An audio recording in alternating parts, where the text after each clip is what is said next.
So he's wearing a Dolphins jersey. For Gerald Dolphins, he's also a guy who Bruce Regina doesn't win. But anyway, let's get him up here. His name's Jason.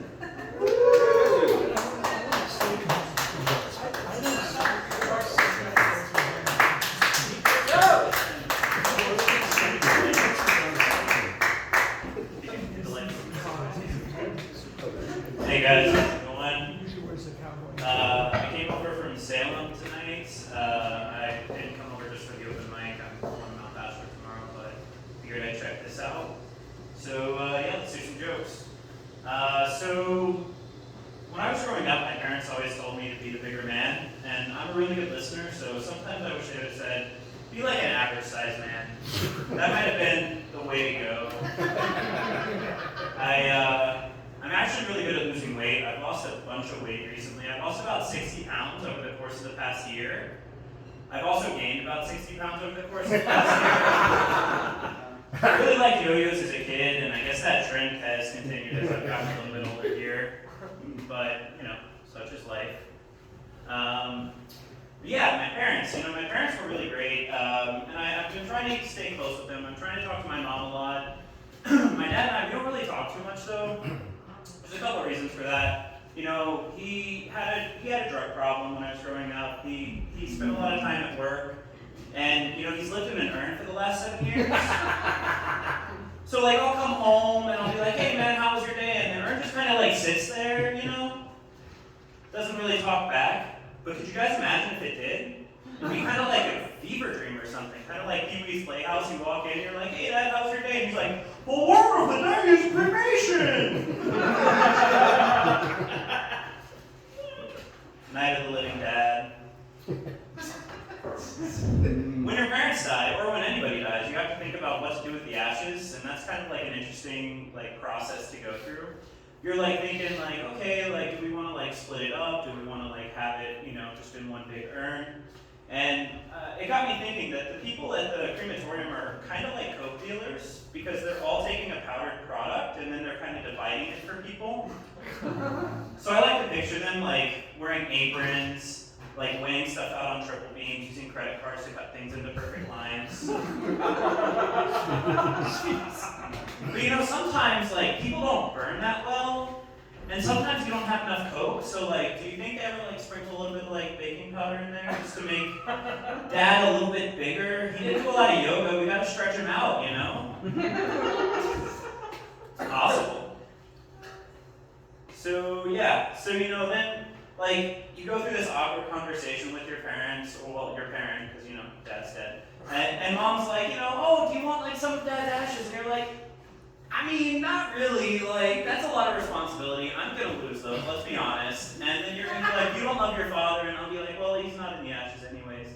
That's not a joke, that's just the reality of the situation. When somebody dies, you get into this really awkward situation where, like, you tell somebody your dad died, and then they're like, I'm so sorry, and it's like, unless you killed him, don't apologize. It's been 7 years, I'm tired of telling people, it's no big deal, because it makes me seem like I didn't love my dad. Like, we had a complicated relationship, but like, he was pretty okay for the most part. Yeah, so, let's do a really great transition. Here's the transition. Oh, and I should probably do some crowd work. What do you do for a living, sir? I do massage therapy. Massage therapy. Cool. Crowd work done. This guy presses on people for a living. Haha. I don't do crowd work. That's not my thing. Here's a terrible joke. I'm really bad at putting hot fudge on ice cream, and it's because I didn't spend enough time in Sunday school. Let's go into the jokes. The Pope. The Pope. The Pope.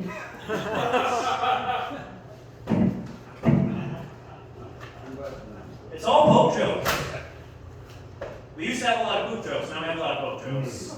Stop it. I do think it's really funny that the Pope has a take on Kanye. Like, he definitely does. He's from Chicago, he's 69 years old. The man knows Kanye West. I wonder what he thinks about Kanye. Because Kanye probably could design some really cool Pope material. I'm just saying, like he is a genius. He's also crazy and racist and psychotic, but he is a good designer. That was probably the second coolest Nazi uniform I've ever seen, only outdone by the ones made by Hugo Boss. The Germans did know style. I mean, Mercedes, Hugo Boss, like, we still use these brands. Like, nobody's naming their kid Adolf anymore, but like, people are still walking around wearing Nazi uniforms, basically, or clothes designed by a Nazi designer. Alright, I got the light, so I'm gonna give you guys one more joke.